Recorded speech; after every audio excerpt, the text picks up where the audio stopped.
Wih, Eropa nggak nggak masker, Eropa santai ya, Eropa ini ya nggak heboh kayak di Indonesia. Temanku aja satu grup riset itu ada yang dapat AstraZeneca, ada dapat Sinovac, dapat Moderna, juga Pfizer.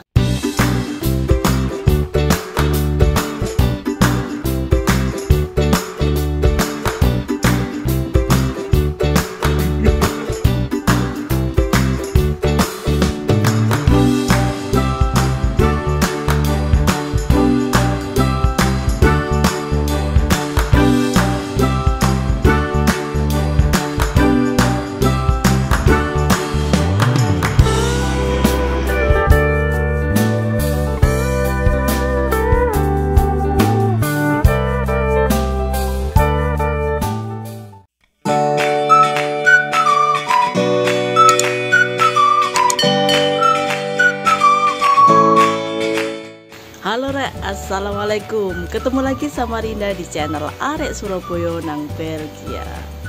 Hari ini aku mau vaksinasi COVID-19 yang kedua, Rek.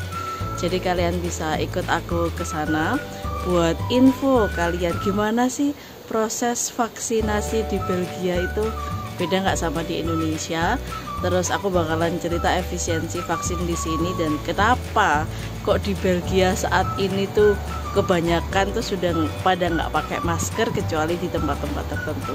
So stay tune di channel ini, tonton dari awal sampai akhir dan jangan lupa klik subscribe yo, dan bunyikan loncengnya biar kalian nggak ketinggalan info menarik seputar kehidupan di Belgia. Yuk gak kesuwen, mari kita jalan.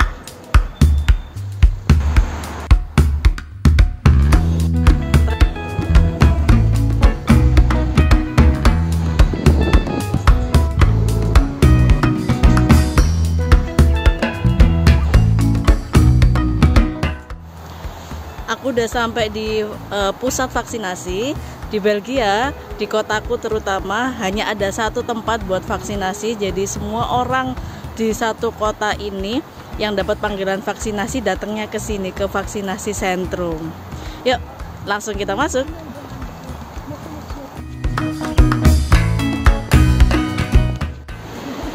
Itu pintu masuknya, orang-orang udah pada antri. Di sini simple banget, nggak terlalu antri panjang, cuma bawa kartu vaksin sama KTP aja, sama di dalamnya nanti nunjukin apa sih undangan online-nya bentuk PDF itu. Duh, langsung kita masuk.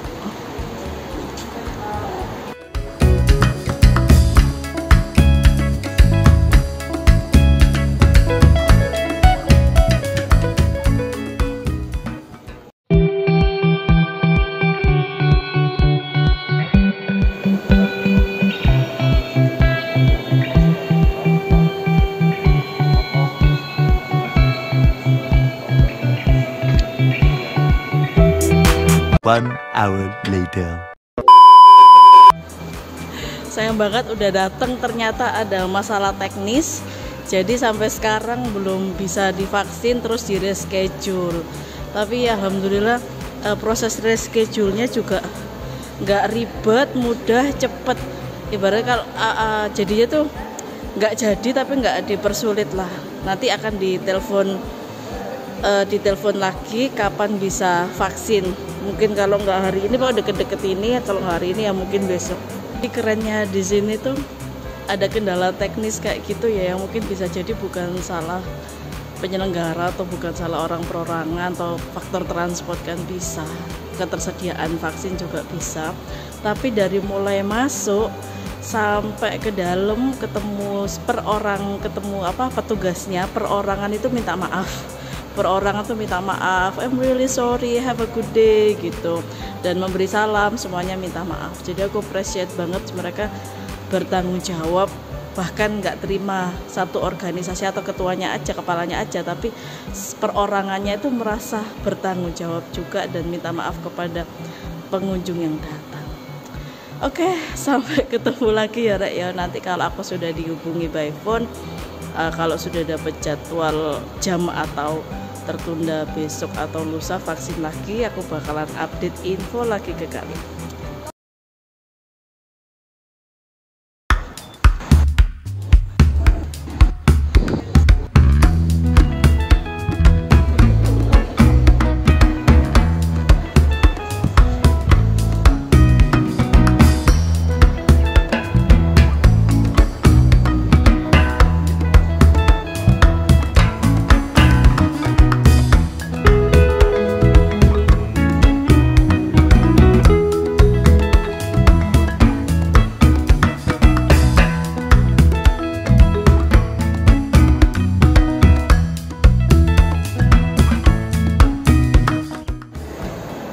barusan selesai suntik vaksin, tapi ini nggak boleh langsung pulang. Jadi habis suntik vaksin itu disuruh duduk dulu di ruang tunggu sekitar 15-25 menit, buat tahu ada efek tiba-tiba atau enggak. Jadi kalau ada efek tiba-tiba yang berbahaya itu jadi langsung cepat ditangani di sini. Jadi aku masih nunggu ya 15-25 menit lah untuk tahu ada side effect apa enggak yang tiba-tiba.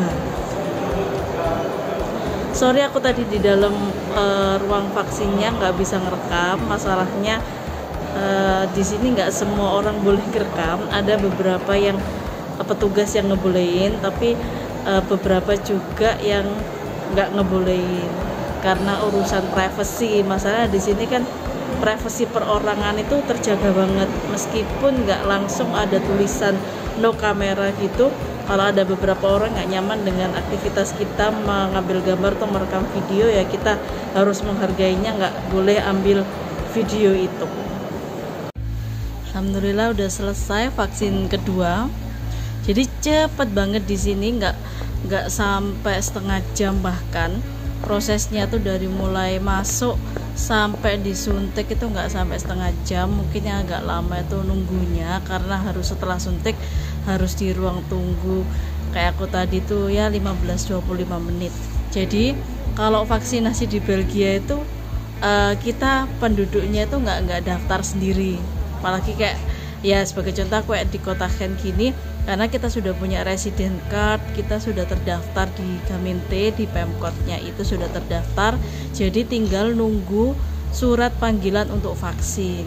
Surat panggilan untuk vaksin ini sebenarnya ya sama kayak di Indonesia, urut pertama ya nakes atau orang-orang yang rentan, kemudian turun ke orang-orang yang berusia lanjut, habis itu baru giliran ke yang muda-muda. Dan waktu dapat undangan baru kita bisa apply ke website buat milih tanggal. Jadi tanggalnya itu benar-benar kita yang milih sendiri, menyesuaikan kita bisanya jam berapa, di tanggal berapa. Kalau belum ada undangan belum bisa apply, tapi di akhir-akhir ini karena sudah vaksinnya sudah mulai banyak, dos yang dikirim ke setiap kota di Belgia juga berlimpah. Jadinya akhir-akhir ini boleh, meskipun nggak sesuai dengan afspraak, nggak sesuai dengan perjanjiannya, itu bisa langsung datang dan ada daftar ulang. Kalau kuotanya masih ada atau di hari itu vaksinnya masih ada, diperbolehkan untuk vaksin. Nah yang aku vaksin kedua ini kebetulan sudah bareng sama anak-anak umur 12 tahun ke atas, jadi sudah bareng sama anak-anak remaja. Soalnya ini sudah kloter anak-anak remaja yang kloter pertama. Kalau jenis vaksin yang dipakai di sini macam-macam. Temanku aja satu grup research itu ada yang dapat AstraZeneca, ada dapat Sinovac, dapat Moderna, juga Pfizer. Kalau aku sendiri sama Pak suami dapat Pfizer. Efek sampingnya alhamdulillah hampir nggak ada efek samping sama sekali. Kalau aku sendiri di yang vaksin pertama itu ngantuk aja, jadi ngantuk terus tidur tuh enak rasanya. Jadinya nggak ada efek-efek yang kayak panas, gejala meriang, nggak sama sekali. Kalau di tempat suntiknya wajar ya kayak agak kemeng gitu, tapi nggak lama, sehari 2 hari gitu sudah selesai, nggak banyak. Kalau Pak suami itu nggak ngantuan, tapi efeknya kelapar, entah memang efek atau alibi ya. Dasar kita hobi makan soalnya emang. Itu yang vaksin pertama. Yang vaksin kedua Pak suami hampir nggak ada efek sama sekali, jadi nggak kelihatan efek-efek yang membahayakan lah. Kalau teman-temanku yang Moderna itu beberapa ada yang cerita yang minimal tuh kayak demam, gergesi sampai sekitar 4 hari atau 1 minggu, selebihnya tuh normal. Dan di Belgia alhamdulillah terakhir aku baca-baca artikel ini sudah mencapai menuju 85%, nah sekitar 83 ke atas lah. Bisa kemungkinan besar kalau sudah 85% itu rencananya akan lepas masker. Kalau keadaan sekarang gimana? Keadaan sekarang ya wis lumayan lepas masker. Jadi kalau mau jalan-jalan, mau sendiri di kafe segala macam itu ya nggak maskeran. Di kafe mau makan mau apa dine-in tuh ya bisa, nggak ada time limit sama sekali. Jalan-jalan di taman, jalan-jalan di trotoar itu juga pokoknya nggak pakai masker. Kalau ke kantor atau ke tempat umum naik tram itu wajib pakai masker. Tapi kalau di kantor pun setelah kita duduk di meja kita sendiri itu sudah boleh lepas masker. Maskernya itu digunakan kalau resiko berkerumunnya tinggi dan tidak saat makan. Dan untuk kasus-kasus di rumah sakit, dari berita yang aku baca, untuk kasus yang terinfeksi juga stabil, cenderung sedikit meningkat. Akan tetapi yang degree-nya, yang gejalanya sampai parah hingga masuk ICU itu berkurang drastis. Jadinya itu salah satu indikasi keberhasilan vaksin. Karena ini masyarakat juga menyambut gembira dan berbondong-bondong untuk melengkapi vaksin. Yang belum vaksin cepat vaksin, yang masih 1 kali agar segera 2 kali sesuai dengan perjanjiannya itu, karena efeknya lumayan bagus. Dan untuk travel, di sini travel sudah mulai diperbolehkan, terutama di negara tetangga yang sudah dianggap zona hijau. Gitu sih.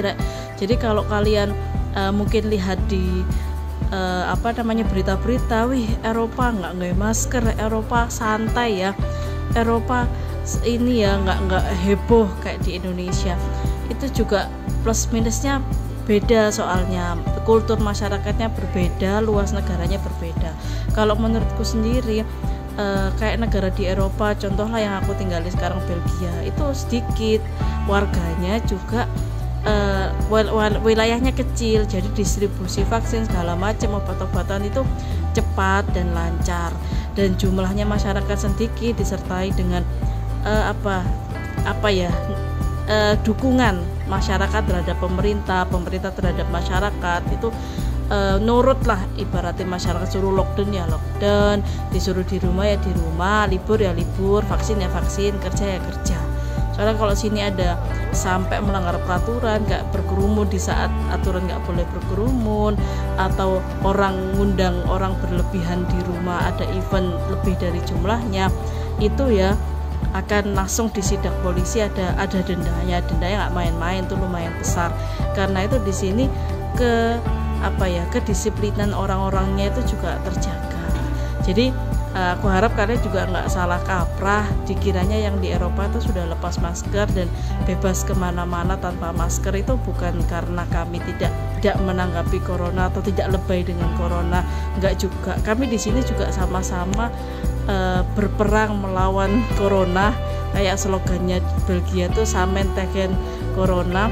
Jadi sama-sama melawan corona dengan cara saling mendukung pemerintah mendukung rakyat mendukung pemerintah, dan vaksin. Karena vaksin sendiri itu bukan berarti tameng 100% untuk terhindar dari infeksi, tapi setidaknya meminimalisir kalaupun ada infeksi, gejalanya tidak akan terlalu parah dibandingkan kalau tanpa vaksin. Jadi aku recommended banget buat teman-teman yang ada di Indonesia, vaksin itu juga diracik, ditemukan, dibuat dan diusahakan oleh orang-orang yang terbaik di dunia, oleh para peneliti yang memang mendedikasikan dirinya untuk kesehatan masyarakat dunia. Karena itu kita sebagai masyarakat lebih baik menyambut dengan tangan terbuka dan mendukungnya. Jangan termakan dengan isu-isu konspirasi yang gak bertanggung jawab, karena dengan kita vaksin tidak hanya menyelamatkan diri kita, tapi juga menyelamatkan keluarga dan juga orang di sekitar kita. Kayaknya gitu aja pengalamanku vaksin hari ini. Semoga ada sedikit wawasan yang bisa aku bagikan kepada kalian, semoga bermanfaat. Jadi ada pandangan bagaimana sih keadaan COVID-19 di Eropa, di Belgia, dan tentang vaksinasi di sini. Kalau ada komentar silakan tulis di bawah, nanti aku bisa bahas lagi sesuai dengan pertanyaan kalian. Dan jangan lupa klik like, subscribe, dan komen. Dari Dinda cukup sekian, kurang lebihnya sepurane sing akeh. Assalamualaikum warahmatullahi wabarakatuh. Dadah.